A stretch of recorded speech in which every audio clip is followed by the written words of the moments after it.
Here's going to be a video about this truck, 71 Ford F100. Originally, I'll just tell you the backstory behind this truck. Originally we had it as a snowplow truck. It used to have a 3/4 ton plow on the front of it, and it's only a half ton. So that kind of made the front sag a little bit.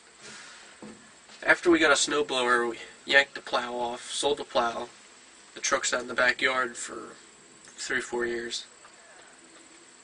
My dad, he had a 87 or 88 F250 he used to use for heavy hauling and stuff. When that thing took a crap on him, he junked that. Then he was considering just junking this truck too. Now, I grew up with this truck. I remember sitting in the passenger seat, dead of winter, riding with Dad, plowing out the back roads. I couldn't let him scrap this truck too. I got too many memories in this truck. So I talked him into, if you'd buy the parts for it, I'd install them and make this truck legal again. So, actually legally, it hadn't been on the road legally since 1987. So, it had a couple things it needed. First, rebuilt the carburetor, put in a new fuel pump, new coil, changed the oil, that had been changed about 10 years or so. Redid the entire exhaust. There was nothing left. That white pipe was Swiss cheese. The entire brake system, master cylinder, brake lines, brake pads, wheel cylinders, all of that. Let's see, what else? A lot of wiring too. A lot of wiring was just junk. Had to make all the turn signals work, replace a bunch of fuses, trace dead wires to see what actually goes somewhere and what doesn't. Had to put in a new seat. Well, not new, but this is actually out of F250 also. The original seat was no padding left. That was junk. Let's see. Floors and cab mounts and all that, were replaced in about 1983, 84. Because the brake pedal and the clutch actually used to be touching the floor. That's pretty sad. Had to re-glue the rear view mirror on that, that's no big deal. Yeah, after that, it took me about a year and a half to put all these parts into this thing, make it run again. Well, it ran, but it was rough.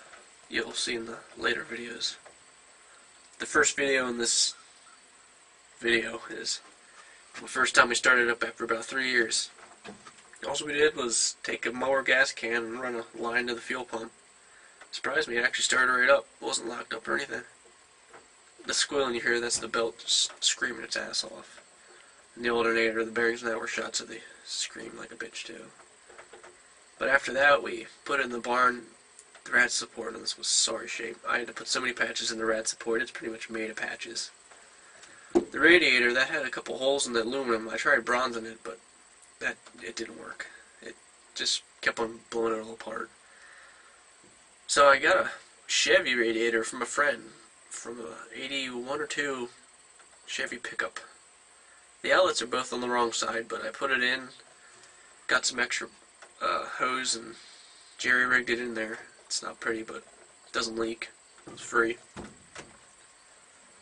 After patching the rad support, put that in. Swapped the fenders out. One of them was a U-Haul fender that was rusted through. The other one was a fender off a 2-wheel drive 71. That was a parts truck. Those are both pretty sad looking. So we swapped out the fenders for some we had sitting upstairs in the barn. I got some rattle can black and painted the whole truck one color. Got rid of all the graffiti on it that we did drunk over the years. At least my dad. I don't know enough to drink yet. Did that. That was wiring in the barn all. This was pretty much a winter project, and it's not pretty, but it does the job. Runs, it'll spin the tires in 3rd gear. Don't ask me how I know.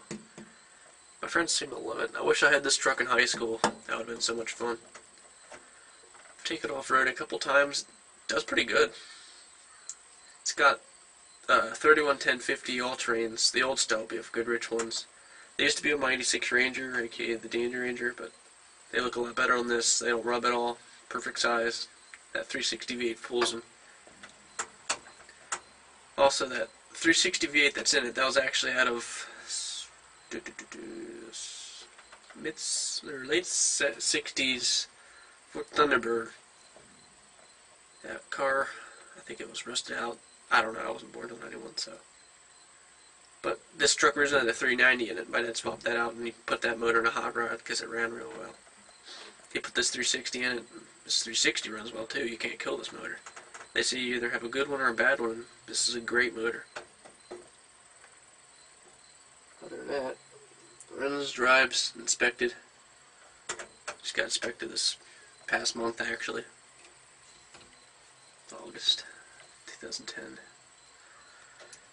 So now this truck is pretty much just going to be around town beater, you know, getting parts and whatnot. And mostly it's going to be the wood hauler again.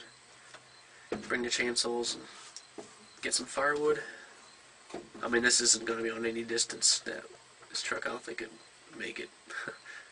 It kind of shakes and rattles and rolls. The tires aren't balanced, but yeah. I saved this truck from the, not from the crusher, but just being sent to the junkyard because my dad didn't want it at first, and I talked him into keeping it. So that's about it. Next video and the pictures will show you the progress of it. I used to have side swept exhaust on it, redneck duals, but then I put the stacks on it. My dad didn't like that at first, but I think it's starting to grow on him. I'll have to get a video pretty soon of it shooting flames at night, because if you rev it, it pops. It's probably because it's got true dual cherry bombs on it. That sounds pretty decent. Any V8 really sounds good. Not like any four-cylinder crap. But that's about it for now. Enjoy the pictures and the videos coming up. Remember, save old tin from the scrapper.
Alright, how about an update on the 71?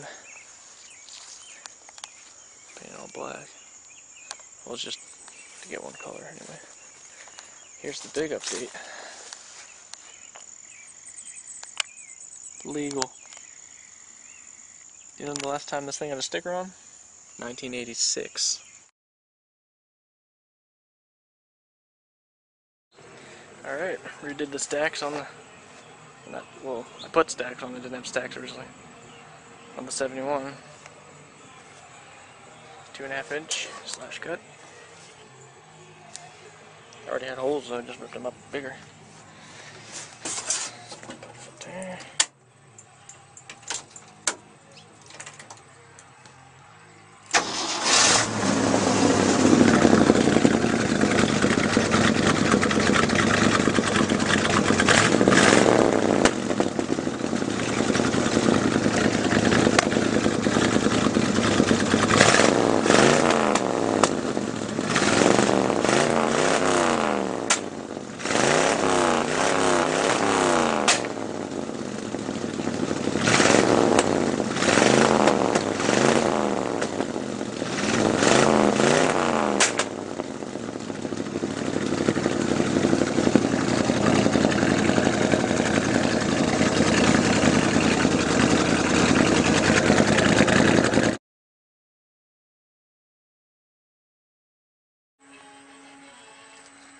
Alright, so I just redid the stacks. I used to have the left one on that side, but to do that I had to have the pipe go under the drive shaft, and that just lost too much ground clearance. This is full drive. If it's dual drive it wouldn't matter, but so I just redid it. Still have dual cherry bombs now.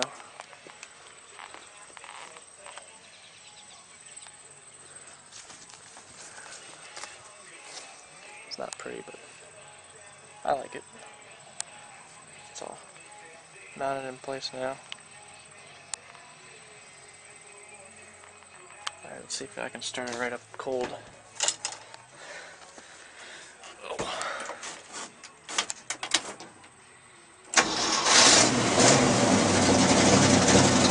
Of course.